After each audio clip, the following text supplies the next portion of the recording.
Good evening, ballers and ballettes. Welcome to Been a Minute. It's crazy to think that this is our eighth episode already.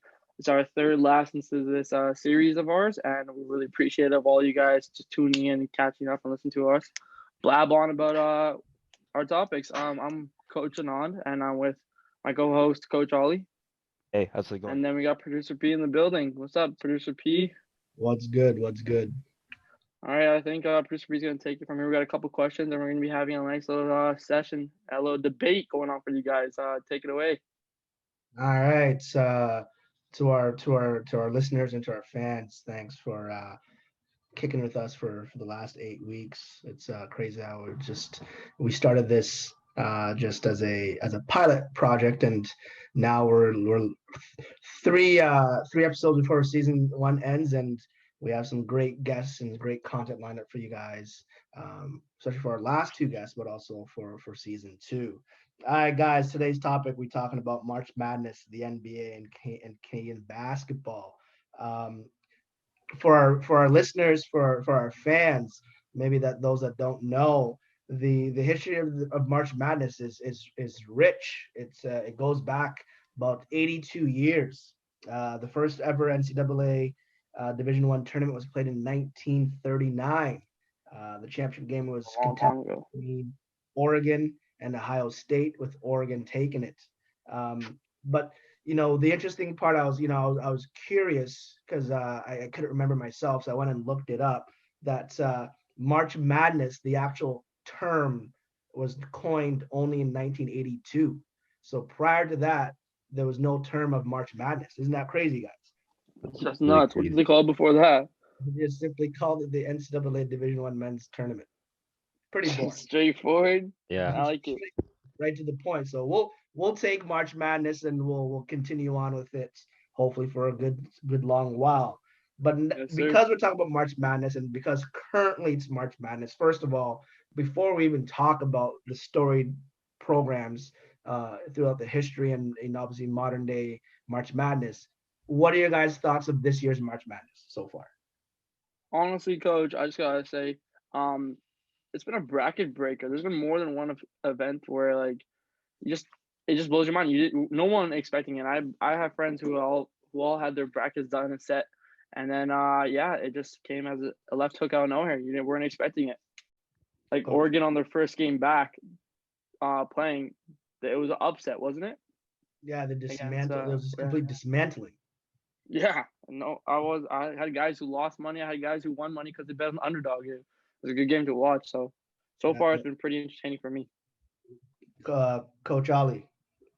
Yeah, I mean, there's many upsets like Coach Nan said, and many of these teams are like low major teams or like mid-major teams that are winning against these high major teams such as like Georgetown, you got BYU, Texas, like these schools are kind of blowing it, and like when you make it to this March Madness dance, you either show up or you don't, or you go home. So that's what we're seeing a lot of right now, which is Yeah, crazy. Yeah. I love it. It's the pressure. Win, you continue. Lose, you go home.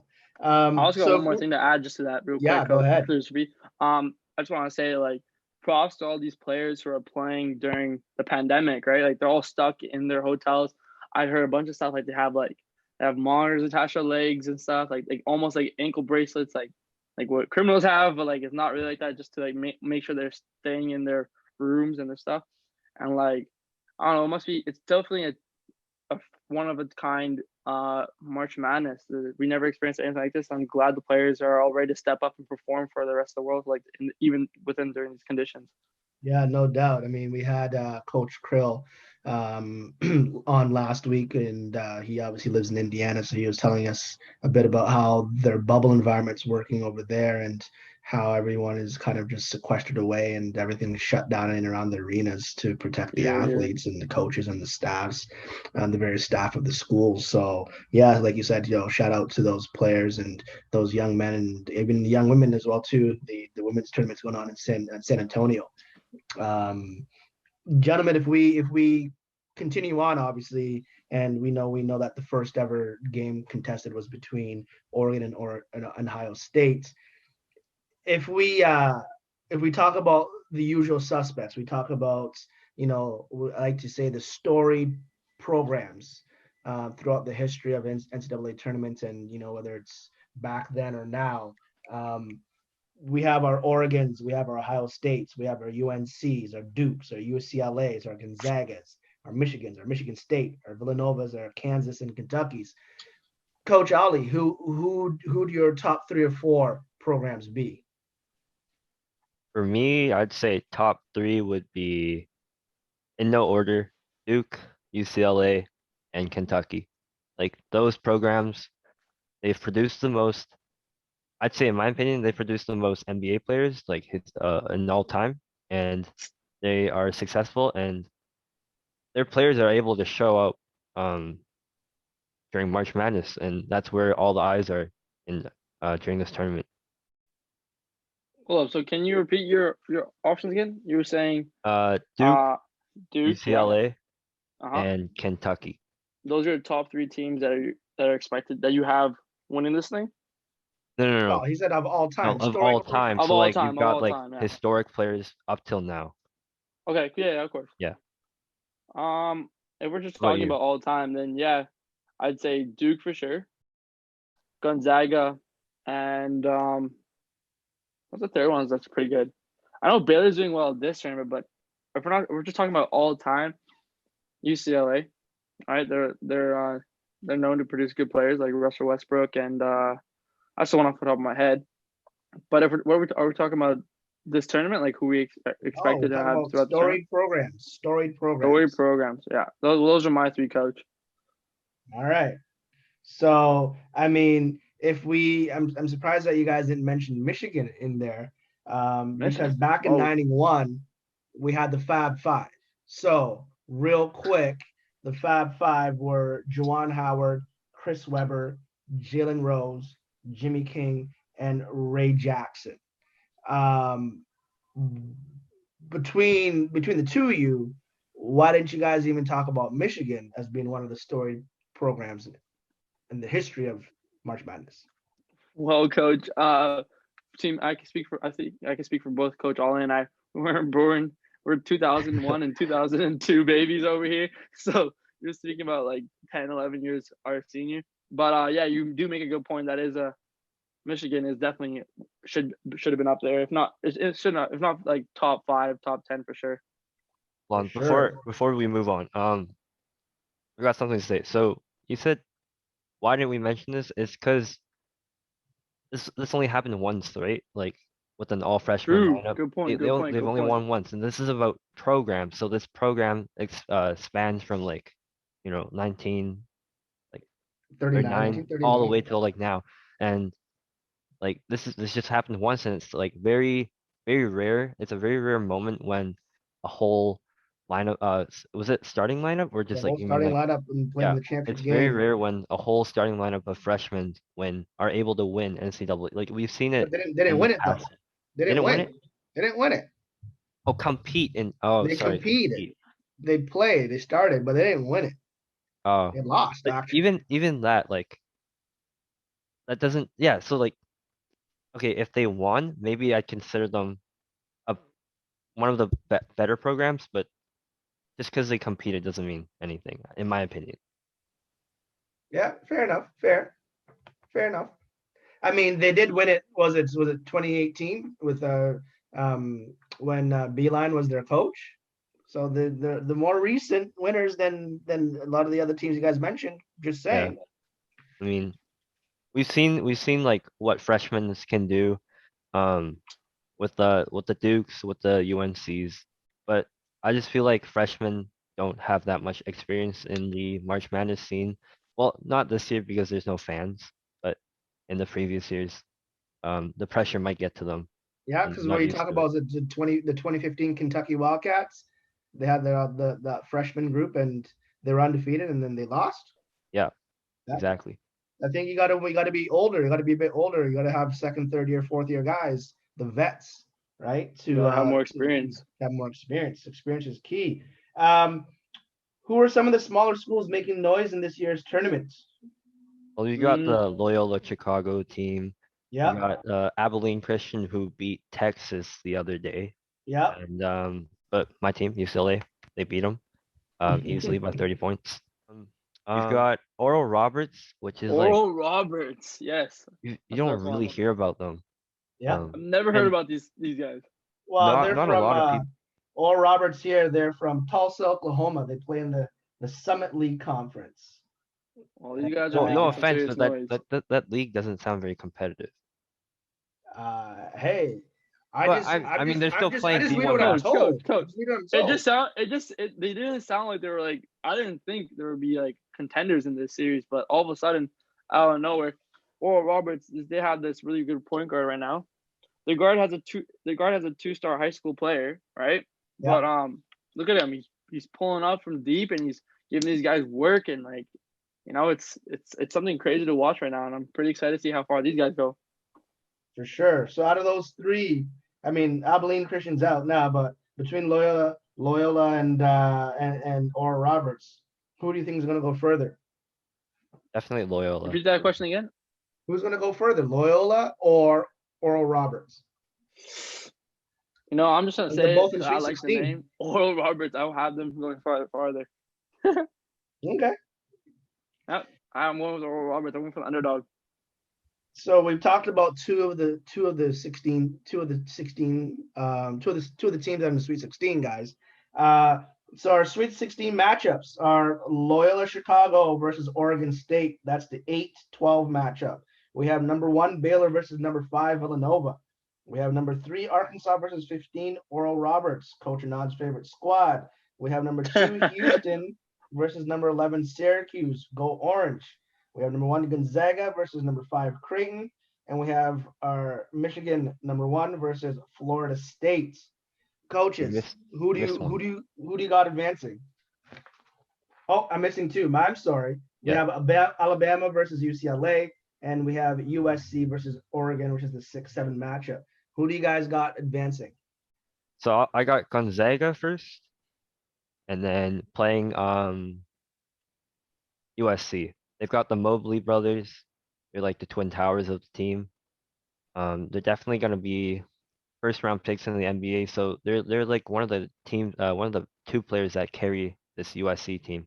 So they're gonna play Gonzaga in the final 8. In the Elite 8, okay. Elite 8, yeah, Elite 8. And then I've got Michigan. Actually no, I got Florida State beating Michigan. Oh, wow. We got Scotty Barnes. I remember him from Montverde Academy. And playing hopefully I'm wishing UCLA beats Alabama, but realistically I think Alabama's gonna beat them. Okay. So yeah, and then just to make you mad, I got Syracuse beating Houston. Wow. Playing against Loyola Chicago, I think they'll beat Oregon State. Okay. And then What I got about- Arkansas versus Villanova. Ooh, number 1 Baylor going down in your books. Okay. Yeah. I never had them coming like this far anyways, so. All right. Yeah. Coach Anand, who do you got beating who? Okay, we're talking about Loyola versus Oregon. Oregon State. Tough one. I'm gonna say, I saw Oregon play and they beat that was a bracket breaker right there. So I'm going with Oregon on that one. Oregon I think State. they have it in them Okay. to do again. Yeah. Okay. Baylor is gonna take the dub versus Villanova. Okay. Even though Arkansas has a really good team and lineup and a coaching, I'm going for Oral Roberts. I just want them to win. I don't know if they're gonna. I just want them to. How Cinderella story. Cinderella story. Disney dream come true.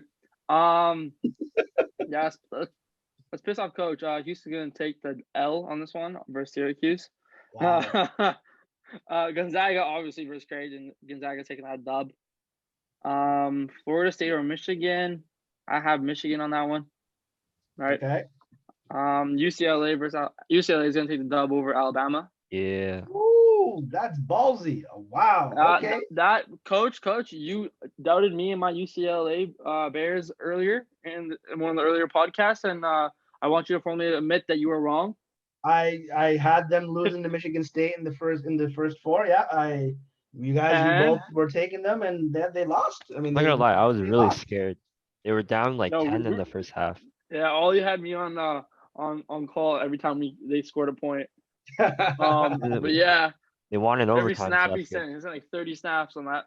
And then the last one, USC versus Oregon. That's a Coach tough Oli, one. what did you say? I said USC. I'm gonna say Oregon just to say fuck you. Okay. just to give a little competition right here. Yeah. Okay. It makes sense. Makes sense. All right. You said USC because that's a tough one. I can't really just. That'd be a tough one to judge about. So Yeah. I'm It'll be a gonna good do the game. opposite of what Coach Oli said. Yeah. Well, the thing I love about this tournament, we always talk about the negative of COVID, but this year we're able to actually have the Sweet 16 this weekend, and then they go into the Elite Eight on Monday. So let me 3 full days of basketball for us all. Gentlemen, let us continue in the show. We have some content to discuss about our version of March Madness. We're going to take a quick commercial break, and we'll be right back. This has been a minute. We'll be right back. This podcast episode is brought to you by Forum Basketball Academy, located in Vancouver, BC. Forum Basketball Academy offers multifaceted programs, including one-on-one private training and film study, with NCCP nationally certified coaches. To find out more information about this and other program or league opportunities, check them out at forumbasketball.com. Forum Basketball Academy. Become your best with us. All right, welcome back, folks. In the first part of the show, we talked all things March Madness. The coaches gave us their Sweet 16 picks. Gentlemen, obviously here in Canada, we don't at the USports level, we don't have March Madness, but our equivalent is called the Final Eight, both on the men's and the women's side. In 2020, on the men's side, it was Dow versus Carleton. And on the women's side, it was Brock versus Sask. Do you think, or do you guys, and you both will get 2 minutes each to respond, do you think that Canada should mimic what they do for March Madness at the USports level and have something like that? Coach Oli, you're up first. I mean, it's a good idea, but I just don't feel like the Canadian school. There's not enough Canadian schools to make like this 64 team tournament or 68, and like it would definitely be a good like concept to have like where I think in the when correct me if I'm wrong, but in the playoffs for Canada, are they like best out of 3 or? It depends on your conference. So in the OUA, it's not. In the RESIC, which is the Quebec League, and the AUS, which is the Atlantic League, and in Canada West, it is. Okay, so yeah, I think it'd be better if everyone did the OUAC rules where it's like one game. The OUA, just one game. Yeah. And you win, you continue. You lose, you go home. Yeah, like March Madness style, and I mean maybe we could scale it down to like 16 teams or Okay. 32.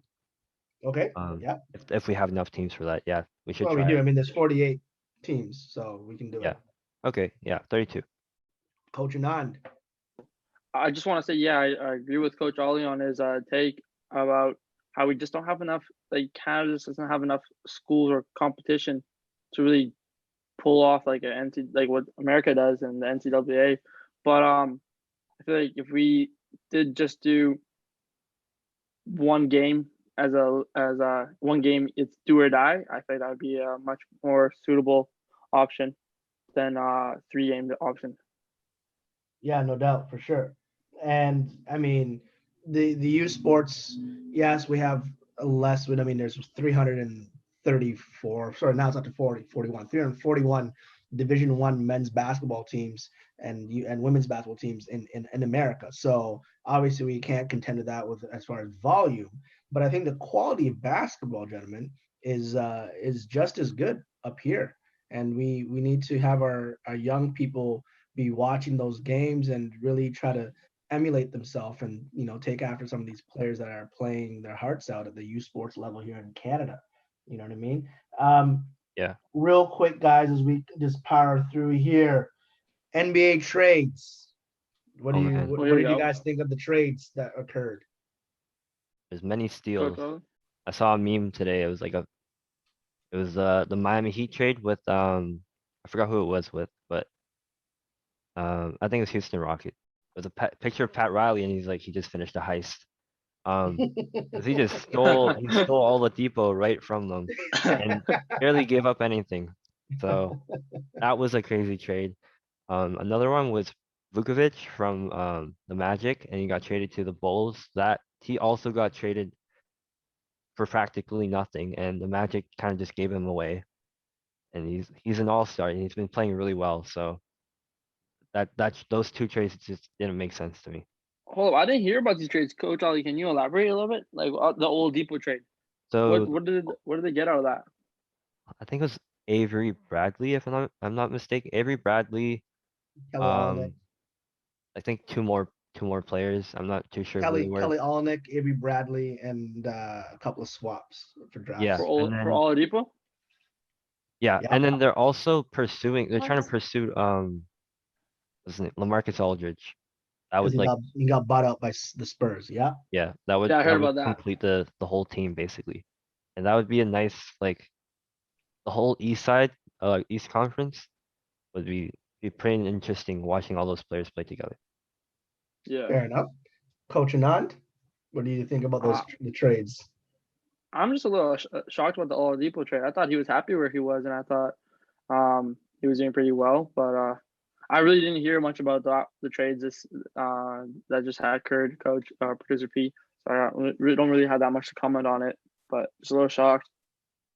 All right, but if we talk about we continued the trades, now let's pick two of the culprits, the Celtics and the Heat. So the Celtics end up getting Evan Fournier from Orlando. Looks like Orlando's offloading their team. Yeah. And the Heat got Oladipo. So gentlemen, you each will get 2 minutes to respond.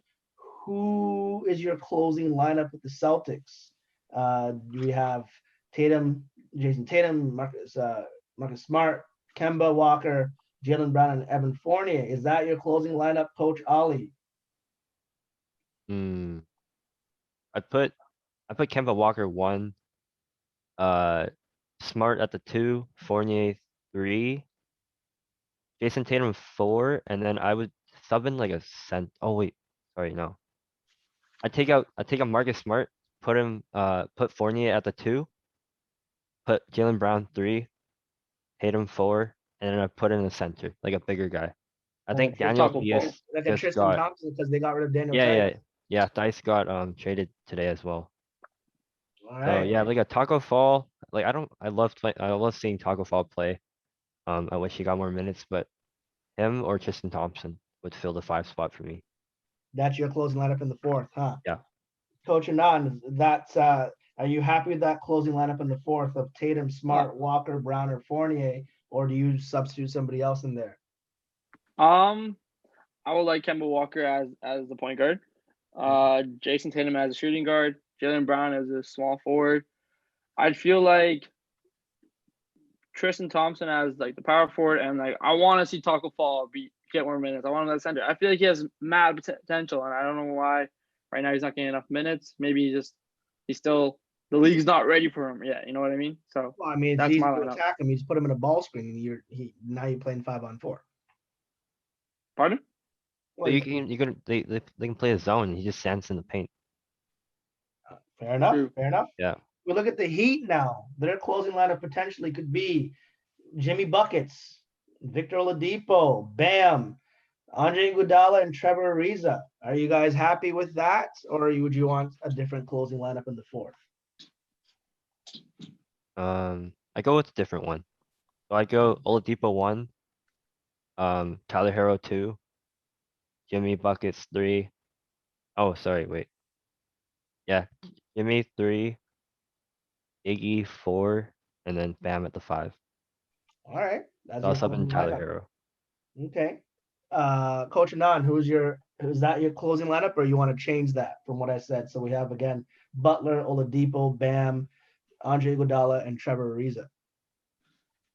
No, I agree with that. I agree with that lineup. I think it's a smart move to have Oladipo starting. Yeah, no, I mean, I like that line. That's a defensive lineup. The only thing that you lose on there is you don't have a shooter, so you don't have Hey, Tyler, yeah. you don't have a floor spacer. So like what Coach Oli was saying, maybe substitute a Tyler Hero in there for maybe an Iggy or and put Ariza at the 4. I feel like Ariza is washed out.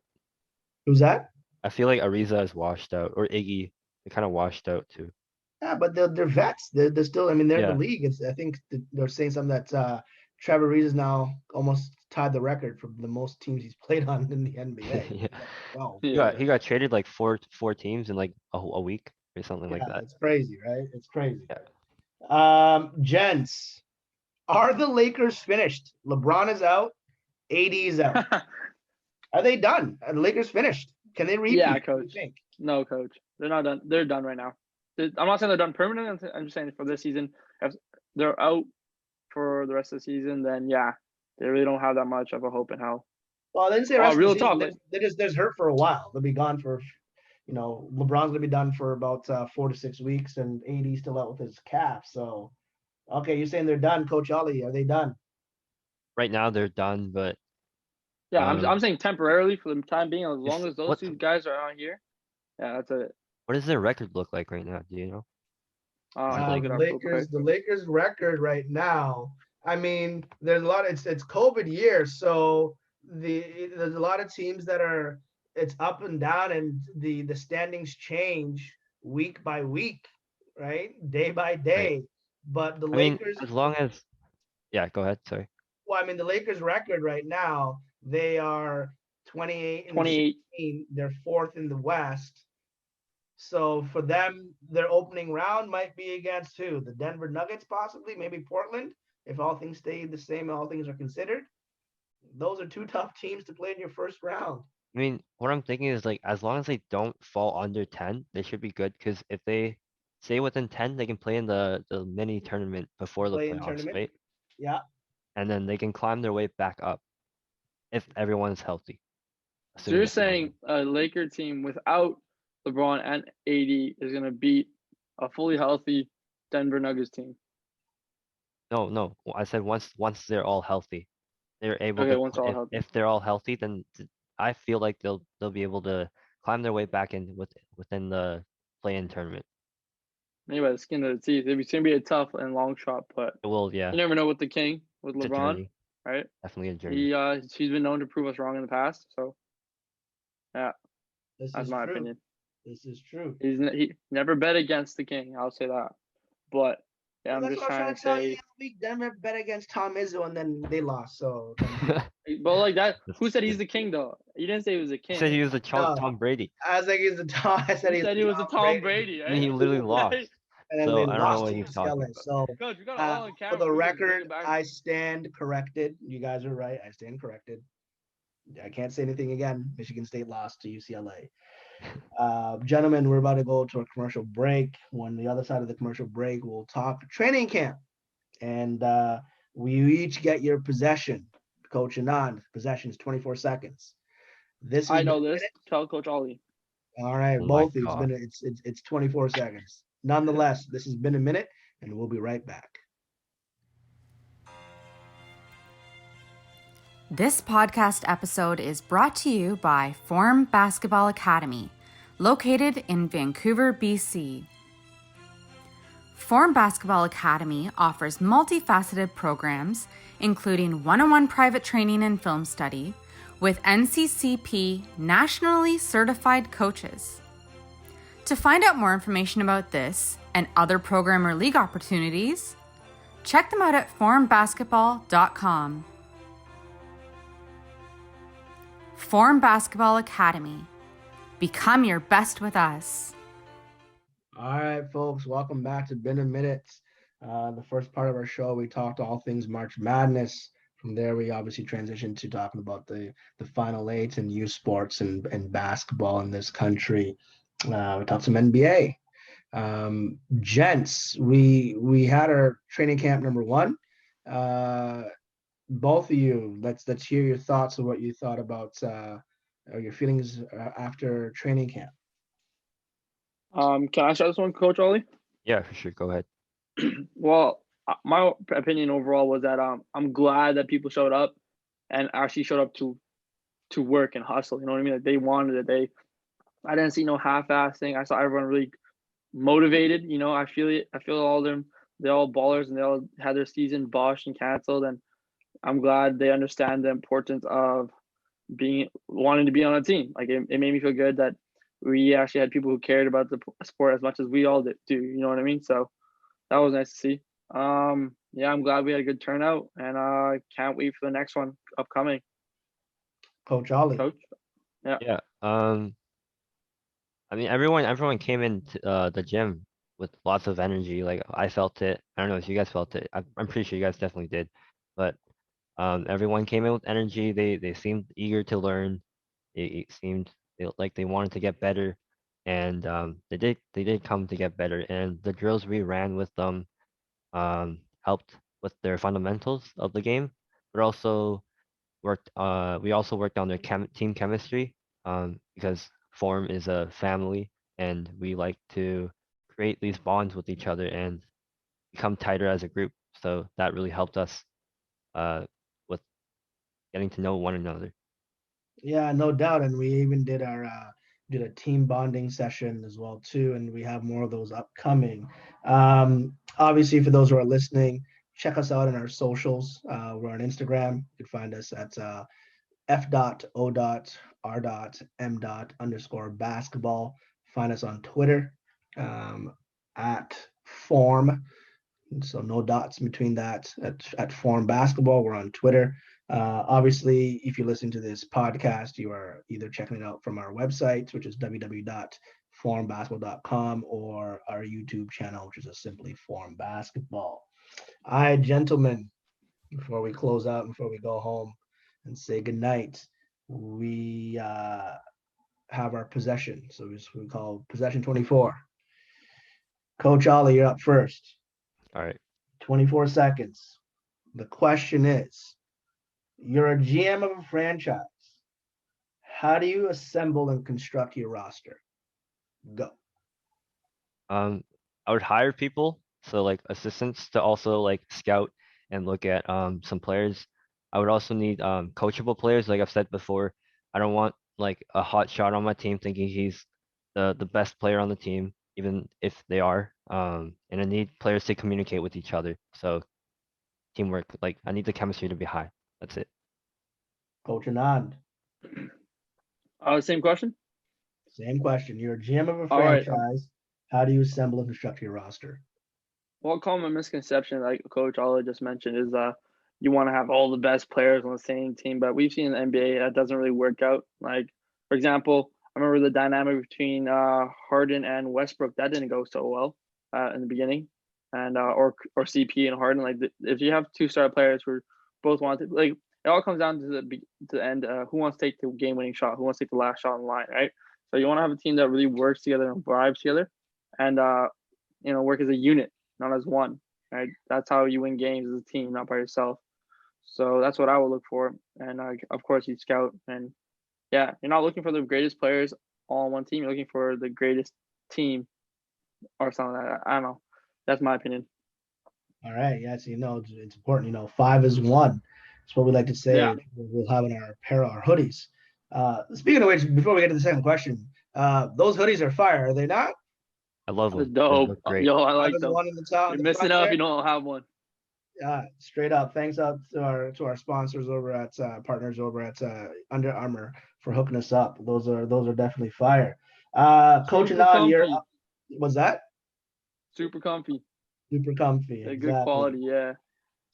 Coach Anand, you're up for question number 2. Question number 2 is, do you think that high school student athletes and students here in BC should be able to do round 2 of grade 12 similar to what they do in Ontario? The only difference is that in Ontario, they start high school in grade 9. All right. I like this question because I graduated in 2019, and I was really lucky to graduate at the time I did, like a year or two right after COVID hit. So I was able to play my season and go try out at other colleges and universities, try to play at the next level. But there's other guys that I remember seeing at I'm just talking about my team, my school, that should have made it to the next level, but just never had the chance. And it really makes me upset because there's other schools in other countries and other provinces, I mean, that are giving these guys a second chance or that they deserve. Like they've been, think about it, if you're a true baller and you spent 5 years of your high school, just talking about high school alone, all those hours, sweat, blood, and tears putting into crafting your game and honing your skills and making you the best player you can be to try to have a better life. A lot of players just don't go to school just for basketball. They use basketball as a tool to get to have a higher education. So for them not to be able to have that, and especially when they're writing everything on that and trying so hard to be as better player they can, as best of a player they can be, just kind of pisses me off. So of course I believe they should have a second chance at playing at the second level. I know I went over 24 seconds, but that question is very important. Coach Oli, you're up. Yeah, I think they should have around a second grade 12, but like not necessarily where they have to do school work. Just like if it's like just mainly training basketball. I know some schools like IMG Academy or Brewster Academy, they have like prep. I think it's called like prep, post prep schools where they just train for basketball. I'm not entirely sure if they actually do schoolwork, but after they graduate from high school, they go to that program to get better at basketball, and then they can train for like the NCAA or the NBA, depending on where they want to go. And I Yeah, I think mean BC should have that. that's But when prep you already though. have enough credits, Yeah, but the thing is that prep, they have prep in Ontario, they have prep in Alberta, they have prep in Quebec, they have prep all over the place here in That's Canada after and the high school, US. right? But the thing is about going to high school, like I yeah, said, we're in talking about reading high Ontario, school. you can go back for your 5th year. So it's called your second grade 12. So you're still taking classes. You might have all the credits you need to go to university or college, but maybe you're not ready from a maturity standpoint, maybe not ready from a basketball standpoint as well too, as far as your body being ready to go and take on the big boys at the post-secondary level. So they're able to go back for that 5th year, and so you have your 5th year grade 12 versus your 4th year grade 12. Right. But the difference again though is that in BC, most high schools, I mean not all, but most start at grade 8. Yeah. Over in Ontario, high school starts in grade 9. So I guess we didn't queue this up, but I guess the last question for the both of you, and one of you can lead or both of you can answer, doesn't really matter. But I guess the question is then, do we then change the high school requirements here in the province and have student athletes starting high school in grade 9 versus grade 8? Well, don't we? I might be wrong, but I remember hearing. I think all of us know of a player, a baller that we know of, Miguel Tomley. Is everyone familiar with that guy? Yeah. Yeah, and didn't he read class, or like Dima Gadesh? He read class too, but they just didn't do it in Canada. They moved to the States to do that. So there's that option, but we're just talking about I guess in Canada, in BC. I think they should maybe change the system, especially now. Times are different. Nothing's the same. But I I feel like think we have like to change the times. like if you do that, right? If you say let's change it back, so let's start at grade 9, would we have middle school then, or would grade 8 just go to elementary school? Because if grade 8 goes to elementary school, then if you play at that level, you're kind of like holding yourself back. You're playing against younger kids in grade 8. No, you still have a grade 18, You have a grade just like high 18. school used But to. you can play against grade 7s Yeah, so there's a grade 7 and 8 team, and there's grade 7 team. So like when I was in How serious elementary was school, yeah. I was on the grade 8 team. We went to the city final. We were actually really Yeah. good, right? But that was a grade 8 team. Now we had some grade 7s on the team, so that when they're in grade 8 next year, then they're on the team and they're able to continue what we built. And then in high school, you start high school in grade 9. It's the age-old argument they have here in the province, guys, and it's not saying that we're not experts. We're not saying that we have a good authority. This is going to change. Yeah. This is just a podcast, us talking and, shooting the breeze. But in order to level the playing field around the country, do we try and level it across the board where, like we said, elementary school goes to grade 8 and then high school starts in grade 9? Now, I know there's some school districts that high school does start in grade 9, but there should be some uniformity across the board. So you said, is there middle school? Well, there could be. There could be 6, 7, 8 is middle school, or elementary just runs from grade 1 to grade 8. Right. Obviously, there's not going to be any solution to this. We're not going to know the answer to this. Yeah. We're Yeah. just going to have to wait and see.